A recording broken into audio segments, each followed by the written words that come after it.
સરદાર estate પાસે luxury બસમાં ભીષણ આગ, ફાયરે સમયસર પહોંચી આગ પર કાબૂ મેળવ્યો.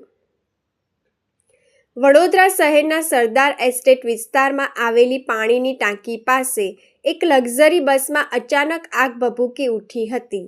આગની જ્વાળાઓ દૂરથી જ દેખાતા સ્થાનિકોમાં ભારે ગભરાટ ફેલાયો હતો. ઘટનાની જાણ થતાં જ વડોદરા મહાનગરપાલિકાની ફાયર બ્રિગેડની ટીમ તાત્કાલિક ઘટના સ્થળે પહોંચી ગઈ હતી. ફાયરના જવાનોએ સતત પ્રયાસો કરીને આગ પર કાબૂ મેળવ્યો હતો. સમયસર આગ કાબૂમાં આવતા મોટી દુર્ઘટના ટળી હતી. પ્રાથમિક માહિતી અનુસાર આ બસ શાહ ટ્રાવેલ્સની હોવાનું જાણવા મળ્યું છે. આગ લાગવાનું ચોક્કસ કારણ હજુ સુધી જાણી શકાયું નથી.